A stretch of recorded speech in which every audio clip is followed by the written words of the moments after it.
Salut à tous et bienvenue pour la grande première de Kaboom, votre émission toute spécialement dédiée au 9e art. Pour cette première émission explosive, je vous invite à partir sur les traces de l'un des plus grands pirates que cette terre ait porté. J'ai nommé Long John Silver. Pour un voyage aussi périlleux, il nous fallait un guide d'exception et nous l'avons trouvé en la personne de Mathieu Laufray et de son compagnon de la première heure, Xavier d'Horizon, qui ont entrepris de retracer l'histoire de ce célèbre boucanier. Près de 6 ans après la sortie du premier tome, c'est à Paris que Mathieu nous a reçus pour revenir en votre compagnie sur les 3 premiers opus, mais surtout sur l'épilogue de cette grande aventure qui se clôturera aux portes des cités perdues.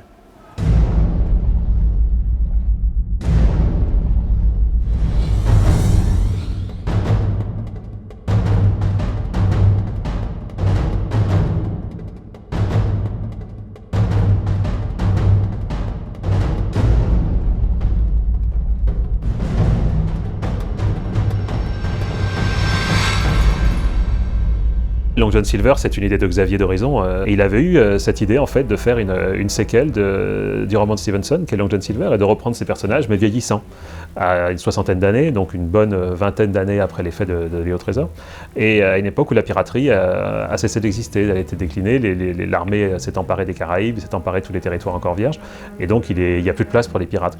Ils ont décidé quelque part que l'affaire était pliée, ils vont se bourrer la gueule et vivre entre potes jusqu'à la fin de leur jour, et l'affaire est pliée, jusqu'au jour où arrive dans leur cave et dans leur taverne une jeune femme superbe leur propose un marché qu'ils n'ont jamais vu de leur vie, jamais aucune femme n'est venue les voir, n'a eu l'audace de venir les voir dans leur antre, et leur proposer un marché qui est le plus ambitieux qu'ils aient jamais eu. Et non seulement il y a l'attrait de l'aventure et l'envie d'enfin sortir de cette taverne et de revivre une grande aventure qui est très forte et qui les tente, mais de voir aussi jusqu'où cette nana va aller.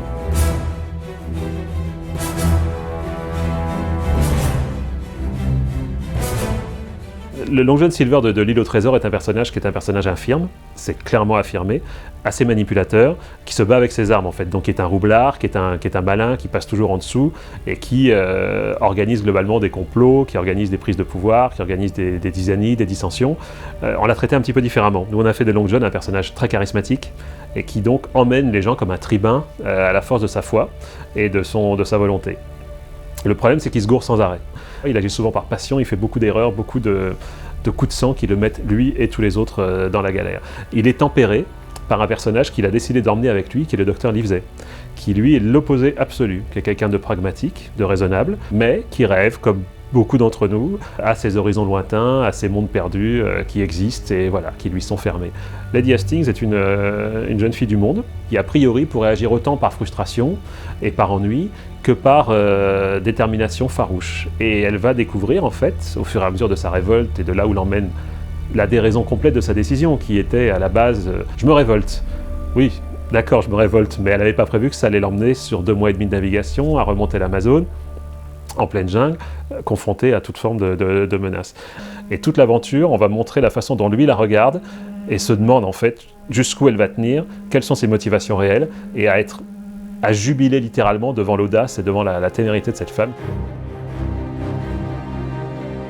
Et donc c'est à la fois cette bataille d'alter ego qui est intéressante et à la fois l'histoire d'aventure qu'on mène, qui nous amène vers ce tome 4, où elle va affronter son dragon, c'est-à-dire celui qu'elle a décidé de défier fondamentalement, qui ne sont pas les éléments, qui ne sont pas la tempête, qui ne sont pas les marins, qui ne sont pas les pirates, mais son mari. Alors qu'elle n'a peur de rien, elle peut aller voir Long John, elle peut aller voir ses hommes, elle peut aller affronter un équipage complet de 300 mecs sur un navire, elle est seule nana, elle est plutôt bombesque, elle y va.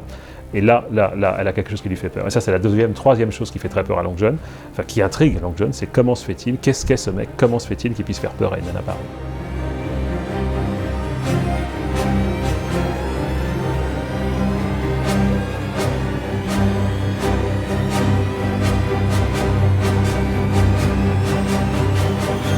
C'est un format qui est compliqué en bande dessinée de faire une grande histoire et de la scinder en 4, mais nous, ça nous permet de développer un contexte quelque part au maximum. Et l'ambition de Long John Silver, c'est quelque part d'en mettre plein la gueule sur des armes de spectacle, mais connectées à une aventure humaine. C'est-à-dire il faut qu'elle, on ait vraiment l'impression qu'elle soit passée à l'essoreuse à la fin de l'aventure globalement, et que ce qu'elle va, je ne peux pas révéler la fin, mais ce qu'elle va comprendre à la fin de son histoire, va la changer à tout jamais. C'est le bouquet final, donc il faut que tout ce qui doit arriver d'extrême au personnage arrive, qu'il faut qu'on soit surpris de bout en bout. Et en même temps, il y a plein d'enjeux. Ça va se dérouler dans les cités perdues, on va montrer les cités perdues. Moi, je veux montrer quelle est ma vision sur les cités perdues, quelque chose pour lequel j'ai un grand attachement.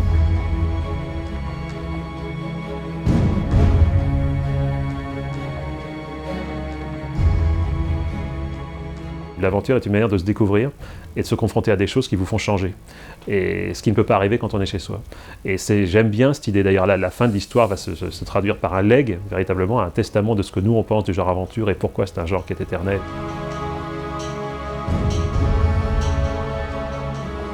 Et avec Xavier, on s'est dit que le pirate était quelque chose qui avait un fort potentiel tragique, dramatique et romanesque, qui fait que le pirate a toujours deux axes. L'axe impitoyable, effroyable des terreurs des mers, et le côté, le rhum, la chanson, voilà, les bandes de potes qui font les andouilles, etc.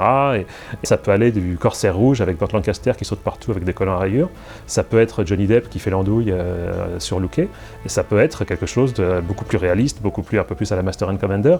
Et dans ce Long John Silver, on est clairement parti dans quelque chose de très baroque et de très romanesque, très peu historique, très peu documenté, et par contre qui est intégralement basé sur l'exaltation d'une certaine émotion. Donc c'est en mêlant et l'esprit romanesque des romans du 19e, début du 20e, de Jack London, de Dickens, avec cette iconographie des illustrateurs du début du siècle qui ont pu être N.C. Wyeth ou Leyendecker ou Howard Pyle. Et moi, ce que j'aime, c'est l'attachement de l'histoire humaine, c'est-à-dire les personnages qui vivent des choses particulières que le cadre fait sonner. Et par exemple, dans le tome 2, Neptune, on a vraiment une confrontation entre deux écoles, c'est-à-dire le pirate libertaire et l'officier militaire ultra rigoureux et ultra dans les règles et dans les normes, et toutes leurs humeurs et la tension de leur confrontation va être illustrée par l'environnement. Par exemple, c'est un récit de navigation, quand il va y avoir une tension qui va monter ou quelque chose dans lequel il ne se passe rien mais dont on sent que ça va exploser, calme plat. La mer va être d'huile, il n'y aura plus un gramme d'air et le soleil va cogner. Quand ça va finalement exploser en catharsis totale, on va être dans une grande tempête, c'est-à-dire que le genre permet à des émotions humaines d'exploser comme aucun autre genre.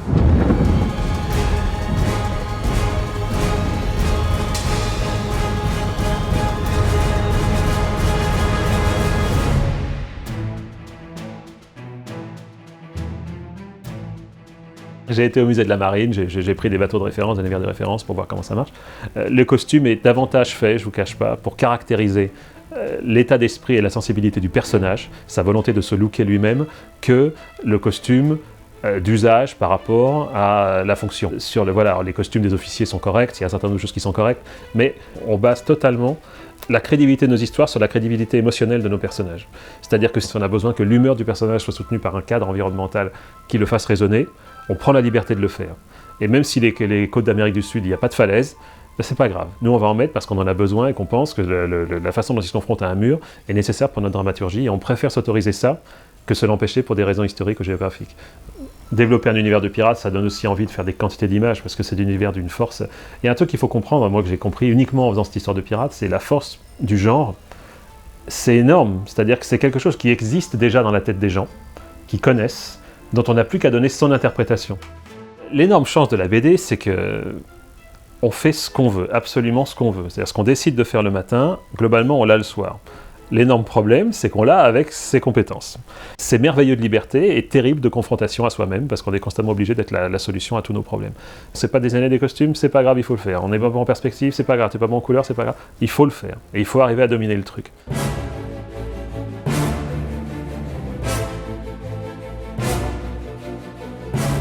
Un de mes combats est d'essayer de recréer des récits, de remettre de l'ambition au divertissement grand public, peu importe, mais une vraie ambition. Ça reste du divertissement, mais il y a un vrai enjeu, et de respect, et d'enthousiasme vis-à-vis du genre aventure de manière générale.